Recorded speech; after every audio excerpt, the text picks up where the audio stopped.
So last video about feeding to awareness week. Let's talk about all the lovely supplies you have and how I have it organized and how I keep it somewhat decent where you don't see it all over the place. The only thing you really see is the cases of formula that are sitting over there. So I just got a shipment in not that long ago, and I'll post a picture of what that looks like, everything coming in. One thing I will say about having a feeding tube is you create a ton of waste.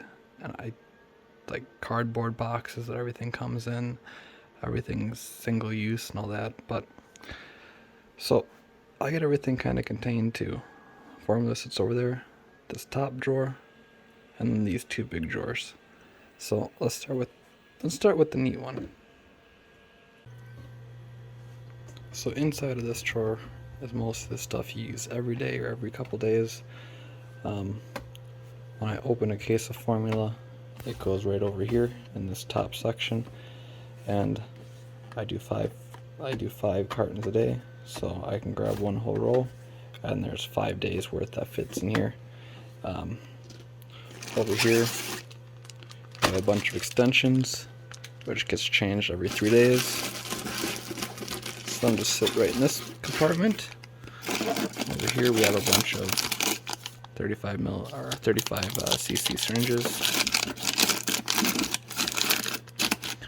We have the bags, and I can fit 10 of them in here. I could probably pack more in here if I wanted to. This one is currently empty, and as you can see how I printed these are all 3D printed, and I printed them with like a slot in them to fit like a business card style label, but I never labeled or anything like that. So there's two sizes. There's these small ones, and then there's this big one that goes completely across. I made these. This used to be my snack drawer when I could actually eat food and not have a stomachache from it. So I made them to fit snacks and stuff in there, and it worked out awesome. But when I had the feeding tube, I found out that they work awesome for that too. So that just kind of keeps everything organized. And then these are the drain sponges. All it is like a piece of gauze with a slit cut in it already. And them just sit right back here. Oh, here's one that's actually open yet. So when I had my long dangle tube, you'd use these behind the tube just to catch any drainage in that. I haven't really used them since I had the Mickey button, but they're here, so they kind of stay around. I have some small ones in that drawer over there too. Oh my god, I need 2 hands for this. 1 second. So yeah, used to use them behind the tubes a lot, and I also have some tube pads over here that are the cloth ones, but since I have the Mickey button, I haven't really used anything behind it. When I had the long dangle tube with the big rubber bumper, it would irritate the crap out of my skin, and yeah, I always had to have something behind it. So that's that drawer. Let's go down to the next one. One more thing with this drawer.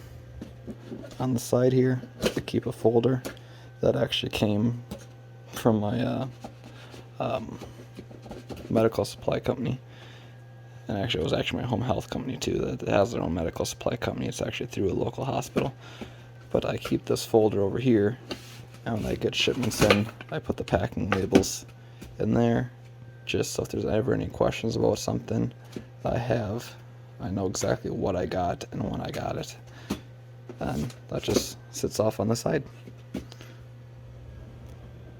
On to the next one.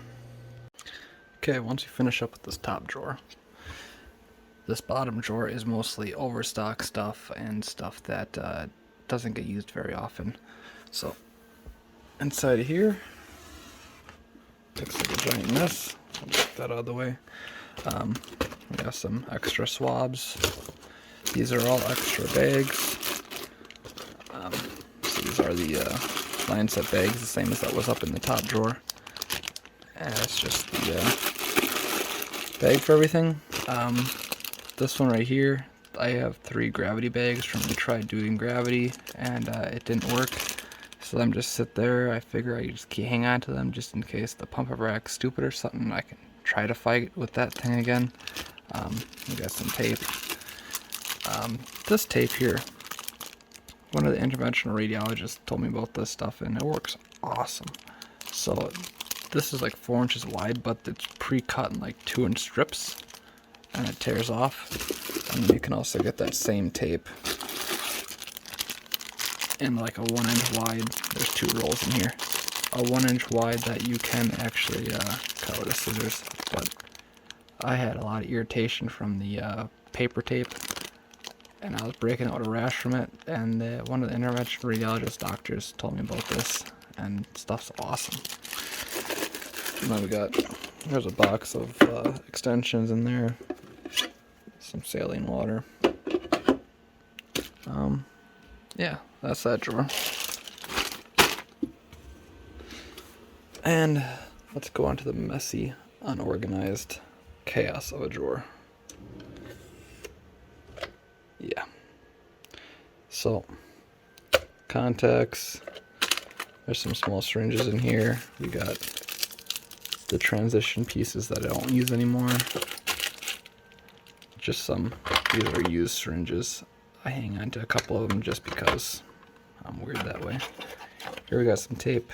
So this is the paper tape and crap that I had issues with. This is a roll of that other tape. As you can see, I don't know if it'll show up on here. Right there is they're broken up in pieces. So that stuff sits there. Got that. These are 2-inch by 2-inch gauze. This stuff here, just some isopropyl alcohol wipes. Well, that's actually in the wrong spot. That's supposed to be over there. This right here, if you have a lot of adhesive that like sticking to you, these work pretty cool. They leave a really oily residue behind, so I normally do it before I jump in a shower or when I change the extension. And when I change the extension, if I don't jump in the shower after getting all the adhesive off, then I just, looking through the phone, I just use an alcohol wipe to get rid of the oily residue in that. Put that back in here.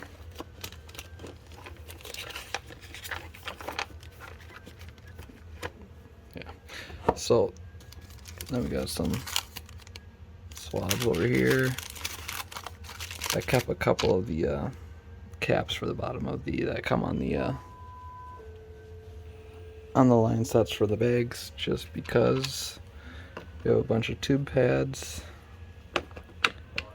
and we have some grip lock. So these are pretty cool too. You kind of hook the tube in the side of there, and they hold the tube. I don't have one on right now, but they do work really good. So instead of actually having it taped, I just have a piece of tape now. You can actually use them, and they actually hold up a lot longer. These will stay on easily 3 or 4 days. So that's the messy drawer. This needs to be organized and redone. Like, these can just be tossed in that bottom drawer. Yeah.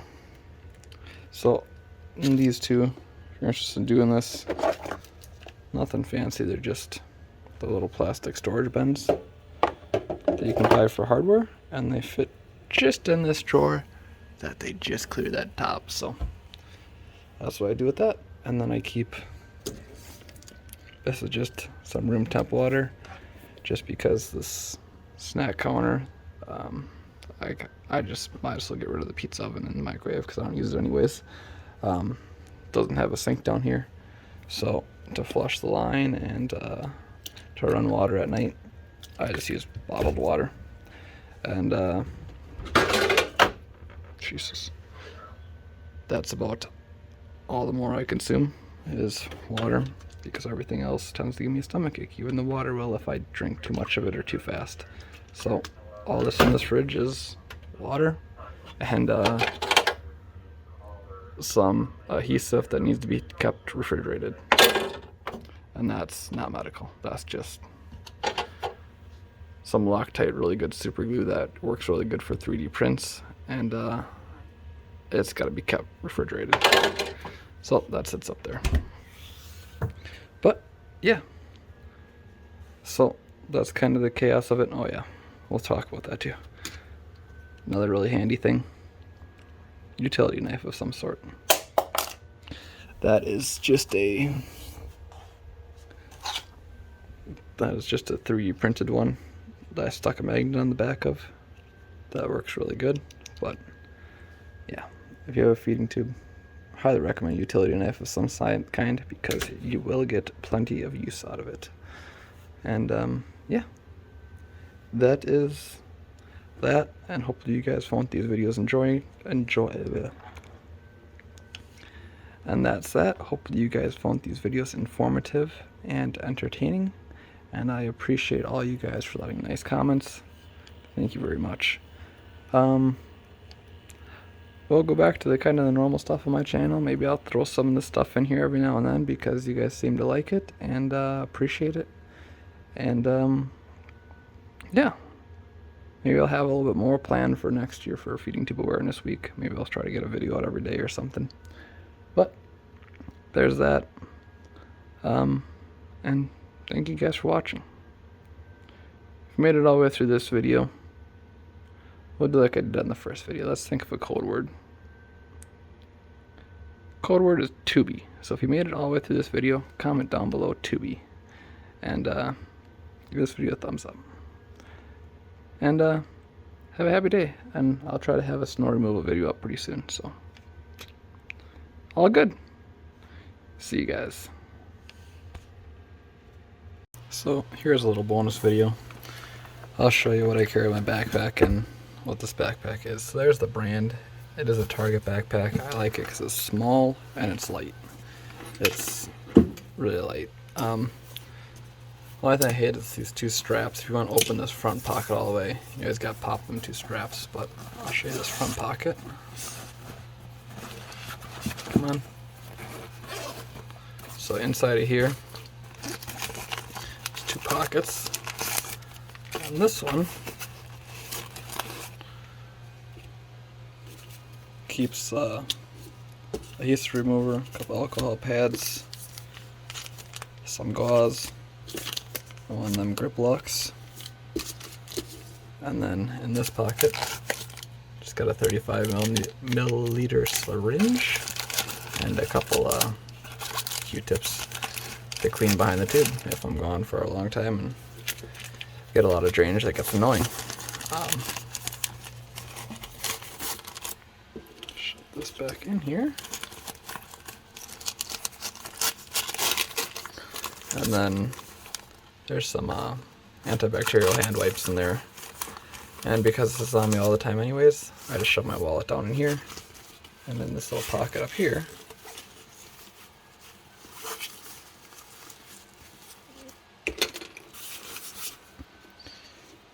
got a couple caps. One for the line set. This is just a cap for a syringe, for the transition piece for a syringe. This is the clips kind of that I use to hold my ball of tubing in place. Spare contact. Just a little bit of tape. This is almost an empty roll, so I just shoved that in there because it's small and light, and you're not carrying around a whole big roll. Chapstick. It is winter here in Wisconsin. And then a junk drive full of all my medical records. One of the things I want to get in here yet is I really like these scissors. These are these Fisker non-stick scissors, and the tape doesn't stick to them. I want to make a 3D print something to cover up this end here, so I can shove it in here without having to worry about it poking through the bag. But that's that section. I'll put that back in here in a second, and I'll show you the main section. Come on. Really hard to do one-handed, by the way. So, down in here, pump just sits in here. And then this did have a water bladder in it, so I just used that clip to hold up the bag full of formula, and it works out quite good. And this pocket back here will fit a tablet, so you do gotta undo your bag to get the tablet out, but it does work, and you can also fit a smaller tablet in this pocket. Yeah, I'll see if there's any numbers here, and I'll put a picture in of what the numbers are on this bag, but there's a little bonus video.